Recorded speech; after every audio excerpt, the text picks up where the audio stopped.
I'm really sorry. I didn't realize a Brink review would be so controversial. And I guess for once you didn't think of everything. But Gabby, I really needed the views and the ad revenue. We all need the money. What does that have to do with it? That's how it starts, you know? First, you do something that you really love. And then you start doing it for the money. And before you know it, you're just another sellout. Hey guys, welcome to our review of the 1998 Disney Channel original, Brink. Let's roll the intro.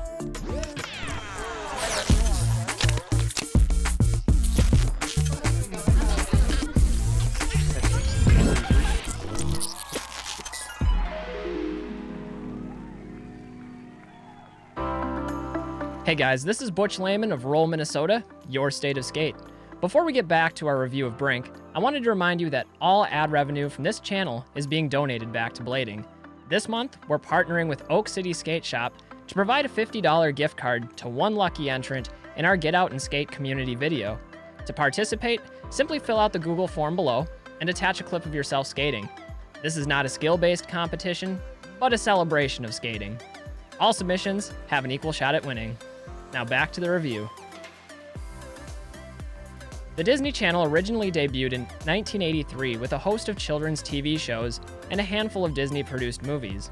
In 1997, these films were rebranded as Disney Channel Original Movies, many of which are widely available to stream on Disney+.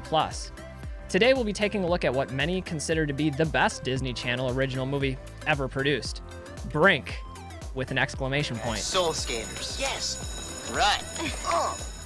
Released in 1998, at the height of inline skating's popularity, Brink offers a unique glimpse into action sports culture with the wholesome perspective of an after-school special. In the world of rollerblading, this film remains iconic for a number of different reasons. But does Brink still hold up today as a time capsule of 90s skating culture? Or is it just another outdated attempt to cash in on the latest marketing trend of its era? Let's take a look. Our story begins with Andy Brinker doing what he does best, showing up late. Guys, what up? Lateness. Hey, where you been, man? We've been waiting here for 2 hours. If nothing else, that's one thing this film definitely got right about skating culture. We're never on time. Anyway, after missing the bus, Brink and his friends Jordy, Peter, and Gabriella decide to do what they were planning on doing anyway, skating. This leads to one of the best pieces of dialogue in the film. When you woke up this morning, did you say to yourself, today I'm gonna talk, or today I'm gonna skate? It's so good. So Brink and the crew hit the streets for what is the only bit of street skating showcased in the whole film. It's a bit of a shame that there wasn't more of this, but with a stereotypical 90s soundtrack and some light-hearted group camaraderie, it certainly establishes the enthusiastic and carefree mood that these soul skaters attempt to personify. Once they reach the skate park, it's nothing but fun and friendship as the crew trains for the upcoming skating invitational. That is until Team X Blades arrives. This band of villainous, sponsored skaters immediately clash with our heroes and trick them into leaving the park, which for some reason means Brink and his friends can't skate there anymore. You guys snaked and you know it. You guys should have left someone to save your place. You know how it is. Wait, is that how skate parks are supposed to work? Led by Val, Team X-Blade serves as the film's primary antagonist, acting as a caricature of corporate greed and a win-at-all-costs mentality. In just these opening minutes, the conflict of soul skaters versus sponsored skaters is clearly established, and I mean painstakingly obvious. Throughout the first act of the film, the rivalry between these two groups is shown through a series of increasingly cruel pranks, including slander, Those guys said that. Yeah, man. theft, and worm sandwiches. Well, I guess that's not as bad as Cartman's chili. Eventually, however, the two groups decide to settle their differences with a good old-fashioned skating relay race through the school grounds. With practically the whole school in attendance, minus a single teacher. Really? The two teams race, but when Boomer, one of the members of Team X Blades, goes down with an injury, Brink ends the race to help his fallen foe. Seriously though, what is with this fall? Team X-Blades is supposed to be the best skaters in the region, perhaps in the whole country. Also, does anyone else feel like it's oddly convenient that they all attend the same school together? I'm just saying. After getting suspended for skating at school, Brink gets a firm rebuke from his father. Who are you? What have you done with my son? It's also in this scene that we learn that his family is struggling financially, since his father was laid off from his position as a construction foreman due to a back injury. Did they have workman's compensation in the 90s? Anyway, with Team X-Blades down one member, Brink realizes that he can help support his family by getting a job as a sponsored skater. This is one of the interesting points about the film that I've never fully understood. Despite having pure motives of helping his family, Brink's decision is presented as selfish and shameful. Literally everyone is against him. His father, No. But Dad, his friends, even himself.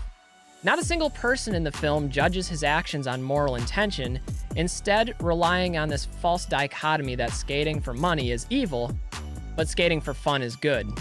Period. If you ask me, that's a really narrow outlook, but I digress. So Brink sneaks away from practicing with his friends to try out for Team X-Blades. Despite the fact that he and Val hate each other, Brink is obviously the best skater to try out. Naturally, he gets the job and the $200 a week. That's right, $200 a week in the 90s, plus free products and bonuses for competitions. In idiotic fashion, however, instead of explaining the situation to his friends, he decides to keep it a secret, making a series of excuses for abandoning his team practices. He even takes great efforts to fake his own illness so that he can compete with Team X-Blades at the Invitational, rather than compete with his friends. I can't make it to the Invitational today. I'm sorry. It's a nice throwback to Ferris Bueller's Day Off. But the gang shows up just in time to see Brink win the competition for Team X-Blades, resulting in a pre-internet unfriending. It's harsh. I knew it! All those excuses, all that sneaking away, you ditched us so you could join these sellouts! Consumed by guilt, Brink tries to apologize to his friends and explain his family's financial situation, but they aren't interested. In fact, when Team X-Blades and the Soul Skaters happen to cross paths while training for the downhill part of the inline competition, Val forces Brink to race against Gabriella. Unbeknownst to Brink, Val sabotages the course with gravel and debris, nearly killing Gabriella in the process. Maybe this line from earlier was actually foreshadowing. Gabrielle, watch that back leg. Watch your own back leg. Okay, I know this fall didn't look that bad, and that she was wearing full protective gear. But later in the film, at this same course, the skaters reach speeds of over 40 miles per hour. That's attempted murder in my mind. Gabrielle, watch that back leg. Feeling guilty about all that has transpired, Brink falls into a state of depression, which is only compounded by his bedside visit with Gabriella. You all need the money, Brink. That's how it starts, you know? First, you do something that you really love. And then you start doing it for the money. And before you know it, you're just another sellout. Again, I might be beating a dead horse a bit too much here, but how does that make any sense? When Brink said he needed the money, he doesn't mean he needs to start investing in his 401k or that he needs some new CDs from the mall. He means that his family is in jeopardy of losing their house and becoming homeless. In fact, he was working an additional job at the local dog grooming company on top of school and on top of skating, just to help out his parents. It just seems weird to me that his friends don't understand this and instead consider him a sellout. Sellouts! Gabriella, I can explain everything. Where were we?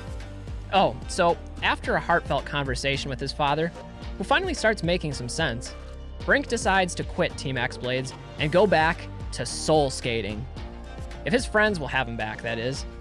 You know, when I worked at McDonald's in my early teens, I used to have a friend who would joke about sticking his head under the shake machine and bathing himself in ice cream when he finally resigned. Brink's resignation is really the next best thing. You are so dead. Now that shake looks suspiciously liquid to me, but whatever, I'll take it. It's still satisfying. After that, Brink heads to the skate park in an attempt to salvage his friendship with the rest of his old crew.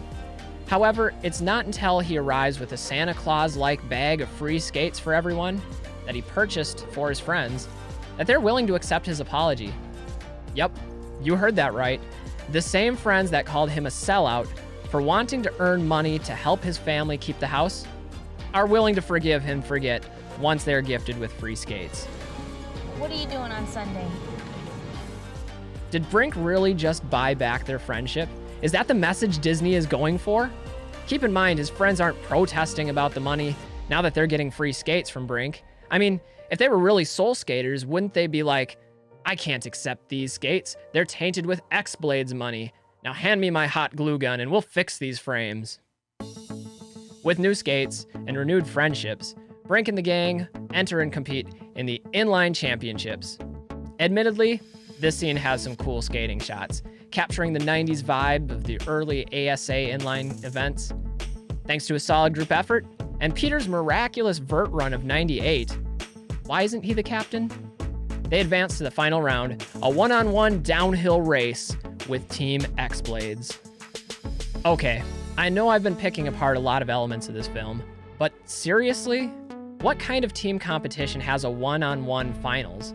Doesn't that negate all of the teamwork from earlier? And how is a downhill race indicative of an aggressive inline championship? I get that downhill is another discipline of inline skating, and that it was featured in the early X Games, but this just seems like a ridiculous way to structure a competition.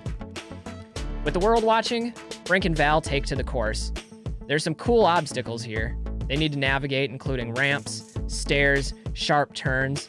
It's actually pretty compelling to watch, especially as they each exchange the lead at various points in the race. After Val takes a hard fall, though, Brink stops to help, as we've seen him do earlier in the film, which Val then uses to his advantage, sabotaging Brink and getting a head start on the final leg of the race. As viewers, this shouldn't surprise us, but what is surprising is when Brink makes up ground by taking a shortcut off course and gapping his way back into contention. A huge air out of the alley, coming out of nowhere, and they're back. How is this not cheating? Like, literally no one cares. Anyway, the two sprint their way to the finish line, with Brink winning by inches. It's close. Together, he and his fellow soul skaters celebrate the victory, while Val gets his comeuppance and is kicked off Team X-Blades for cheating. Brink is offered the position as team captain for X-Blades, but turns it down, demonstrating his growth throughout the film and bringing his character arc to a close.